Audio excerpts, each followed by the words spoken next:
Olá, gerentes de projetos sustentáveis, GPS, equipes aí, governança corporativa, o pessoal da logística verde está aí também, muito bacana, negociação e sustentabilidade. Sou Eduardo César, Project Master PMO Virtual Sustentável. Tivemos um grande retorno e aceitabilidade aí, perguntas do grupo Volkswagen, mas de uma maneira geral dos grupos automotivos e essa pegada realmente da descarbonatização, né, do CO2, dos gases de efeito de estufa e essas metas, né, do Pacto Global 2030, 2050, metas ousadas. Já estamos em 2023, muitas empresas muito díspares, muito distantes desta meta. Então, essa correria é a corrida, né? A União Europeia já fez o seu pacto, né, de 2050, nenhum veículo com combustível a queima, né, de combustíveis vão entrar na Europa.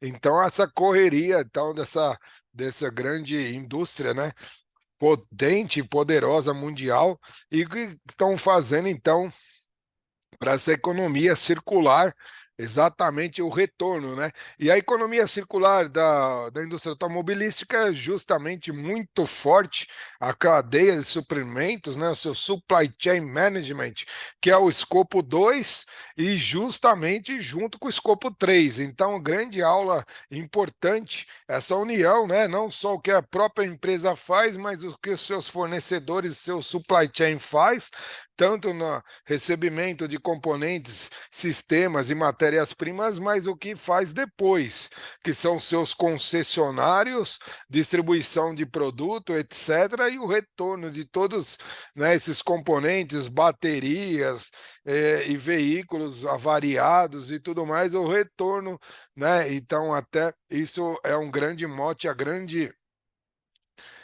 ideia aí da Supply Chain Management do escopo 1, 2 e 3 do grupo Volkswagen. Justamente, então, já no seu escopo 3, no reciclo, na reciclagem da logística verde, no retorno desses produtos, cada vez mais, então, as empresas, né, já mostramos isso na aula anterior, mas acho que é interessante, o retorno de seus partners, né, de todos os seus supply chain, por exemplo, as indústrias, exemplo prático da bateria, ter que retornar tudo isso, a indústria dos pneus, Firestone, Bridgestone, Michelin, Pirelli e outros e tudo mais, retornar tudo isso, né, para que tenha um descarte eficiente e melhor ainda, retorne aos seus processos produtivos, por exemplo, a indústria do pneu, para, né, retriturar tudo isso, utilizar ou então utilizar até no asfalto borracha, que é um grande exemplo aí para o uso. Então, novos usos, novas intenções, numa busca, então, de uma recirculação de todos esses produtos, né? E o veículo ter grande durabilidade, no mínimo de 10 anos, e aí o retorno de todos esses produtos, né, no seu supply chain, aí no seu escopo 3 inteligente, na logística verde, na economia circular e retornar tudo. A pegada de carbono da companhia está em 45%, a meta é 52% até 2030 e zero até 2050. As pessoas, né? Então, para fazer tudo isso funcionar, realmente, obviamente, são as pessoas. As pessoas é que fazem, né, do grupo, né? Tanto no mundial, um grupo mundial formado por várias marcas poderosas espalhadas em todo o mundo, através de um seu alinhamento estratégico. Kaplan e Norton fala muito disso, né? E tem um alinhamento estratégico de transportar, né, para as pessoas essa transformação sustentável que chegue até a ponta de cada colaborador do grupo Volkswagen, que chegue no seu supply chain management, em sua cadeia, que chega nos usuários, nas concessionárias, distribuidores e tudo mais, que chegue até a ponta do seu usuário para o retorno de uma economia eficiente, eficaz e tudo mais. Então, é uma economia circular, propriamente dito, precisa de todos os agentes dos sistemas e das pessoas. As pessoas, né, como falam, a cultura é o mais difícil difícil de mudar, então necessita tempo, necessita estratégia, comunicação e maneiras de negociação e tudo mais para se mudar a cultura. E isso é possível, mas precisa de um período maior, um período, né, já falamos em aulas anteriores do gerenciamento de projeto, que a mudança cultural é maior. As pessoas precisam, no mundo VUCA serem mais resilientes, então é isso que o grupo preza, que precisa, né, de uma economia global estratégica de tratamento das pessoas para esse mote, essa meta, 2030, 50%, net zero 2050. Recordando que o zero era em 2030, muito difícil. Bom, a diversidade é muito importante nesse caso, num grupo alemão, originário, propriamente dito, espalhado no mundo, né? O conceito, o preconceito, né? Que existia na cultura ariana, isso é coisa do passado, graças a Deus já se foi. O grupo é uma mente muito aberta na inclusão e utilização da diversidade global de tudo isso. Uma empresa e um grupo que atua em todos os cantos do mundo e todos os continentes, precisa então de uma diversidade, de uma inclusão, até coloca aqui que é na sua meta de diversidade 94% dos gerentes sejam diversos, ou seja, os latinos assumirem as gerências latinas, os asiáticos, etc., e até a multidisciplinaridade, a multiculturalidade, etc., vagando e mudando ao longo do globo, então tudo isso é muito importante. Então, o grupo, né, da Volkswagen tem até um Diversity Index, um indicador de que se está medindo essa diversidade e onde não estiver, e até no própria sede na Alemanha, se está tendo essa diversidade do grupo, etc. Então, veja o indicador 94%, veja que a diversidade é uma importância e inclusão, isso está na sua página principal, mostrando, né, partes e concessionários, inclusive, então vai no escopo 1, 2 e 3. Então, a indústria automobilística, com essa grande pegada, sua influência e poderio econômico, é realmente, né, um dos maiores poderios econômicos que pode ter para ajudar nessa pegada de sustentabilidade no escopo 1, 2 e principalmente o 3 também, do retorno, então, da economia circular e da diversidade de tudo isso. A integridade do grupo, não precisa falar, um grupo alemão por si só já nasceu compliance, já é governança corporativa, mas aqui segue os indicadores, né? O Together Integrity, porque a empresa trabalha multiglobal em todos os países, multicultura, etc.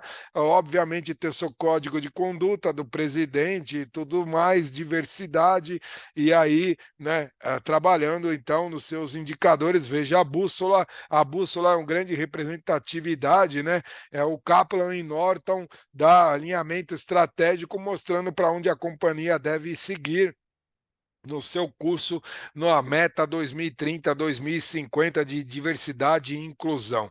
Como bom grupo alemão, então a sua bússola está bem orientada, tudo é muito escrito no seu site, a diversidade, inclusão, código de conduta, compliance, governança, e aí nos seus 11, né, core initiatives, que são as iniciativas core, né, de coração da empresa, que leva, né, o seu código de conduta, o seu compliance e tudo mais, dividido em 11, falando do 11º, justamente até a anticorrupção, né? Coisa que para o grupo alemão, na sua essência, não existe, mas em outros países, principalmente na América Latina, isso é muito difundido, ocorreu aí recentemente, vimos, então tem até o 11º código, não só, né, na América Latina, mas em todos os lugares, exatamente.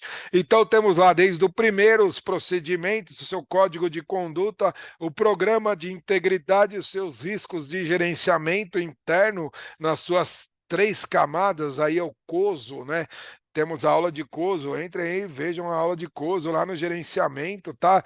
E também da sustentável, então, as 3 camadas de auditoria, auditoria operacional, auditoria administrativa e auditoria de alto nível e até externa, na sua 4ª camada, a auditoria é muito importante para o risco, né, da companhia. E aí, sucessivamente, 5, 6 até 10, né, a sua due diligence na parte 8, realmente é importante ter uma auditoria externa e uma due diligence para ver se o grupo está realmente atuando o que preconiza na sua inclusão, integridade e tudo mais, diversidade, o seu compliance, gera-se até um relatório, o Product Compliance, e se realmente, né, está atendendo a tudo isso, e se tem o compliance do meio ambiente, porque uma empresa que tem 3.000 SKUs, um parque, né, é muito enorme, realmente um polo industrial com seus todo supply chain no entorno, se todo mundo está atendendo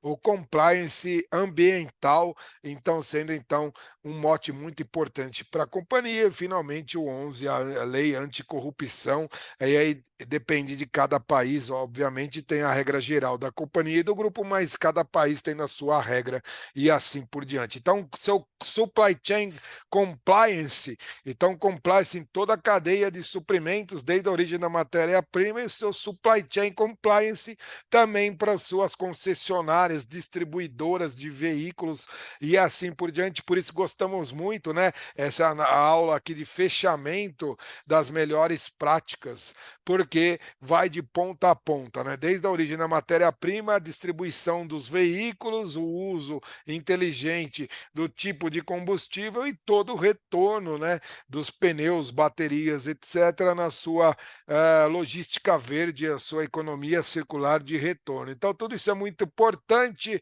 Fica aqui a dica do PMO virtual. Vamos abrir para perguntas e respostas. Sou Eduardo César da Project Market, seu PMO virtual sustentável, e até o próximo encontro sustentável.